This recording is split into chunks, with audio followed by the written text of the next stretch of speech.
Hi friends, ఈ video నచ్చినట్లయితే like చేయండి, సబ్స్క్రైబ్ చేయండి. దీపక్ హాస్పిటల్ బయటకు వచ్చి చాలా బాధపడుతూ ఉంటుంది. అక్కడికి కార్తిక్ వస్తూ ఉంటాడు. కార్తిక్ని చూడగానే అక్కడ ఉన్న దీప మాత్రం, ఇన్నాళ్ళుగా నేను నా కూతుర్ని నాన్న ఏడి అని అంటే ఒక 100 సార్లు అబద్ధం చెప్పాను. ఇక నుండి ఆ అబద్ధం కూడా చెప్పలేను. నాకు తన తండ్రి ఎవరో తనకు తెలిసింది కదా. ఇన్నాళ్ళు ఎలాగో అబద్ధం చెప్పి మేనేజ్ చేశాను, కానీ ఇప్పుడు నా కూతురికి నేను నిజం చెప్పినా సరే అబద్ధం చెప్పినట్లే ఉంటుందో ఏమో అని చెప్పేసి అంటూ ఉంటుంది. అక్క మాటలు వినగానే అక్కడున్న కార్తిక్ దీపను చూస్తూ ఉండిపోతాడు.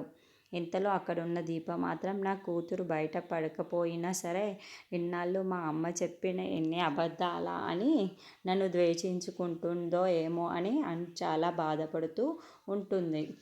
అది చూసిన కార్తిక్ మాత్రం, అలాంటిది ఏమీ ఉండదు దీపక్, నువ్వు నీ కూతుర్ని కాపాడుకోవడానికి నువ్వు ఎంతో చేశావు, అది నిజమే కదా అని అంటూ ఉంటాడు. దీప అన్ని ఏ తల్లి నీలాగా ఉండదు దీప, ఒక కూతుర్ని ఇంత బాగా పెంచుతున్నావు అంటే అది నీకే సాధ్యమైంది దీప అని అంటూ ఉంటాడు. ఆ మాటలు వినగానే అక్కడున్న దీప మాత్రం చాలా బాధపడుతూ ఉంటుంది. ఇక ఏమి చెయ్యడానికి లేదు. తన తండ్రి ఎవరో తనకి తెలిసింది కదా, తనకి దూరంగా ఉంచడమే మేలు అని చెప్పేసి అంటూ ఉంటాడు.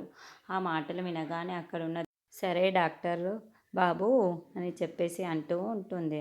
అక్కడున్న కార్తిక్ మాత్రం, నీ ప్లేస్లో ఎవరున్నా దీపక్ ఇలాగే చేసి ఉండేవారు దీప, నువ్వేమీ బాధపడకు దీప, ఇక్కడ నుండి నీ కూతుర్ని నువ్వు బాగా జాగ్రత్తగా కాపాడుకో అంతే చాలు అని చెప్తూ ఉంటాడు.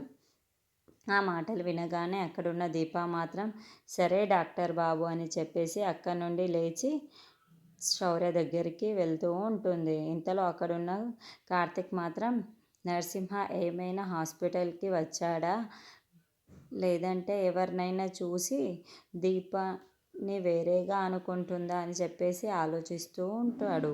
నరసింహ కానీ ఇక్కడికి వచ్చి ఉంటే మాత్రం వాడిని నిజస్వరూపం శౌర్యకి అప్పచెప్పకుండా నేను చూస్తాను అని అనుకుంటూ ఉంటాను.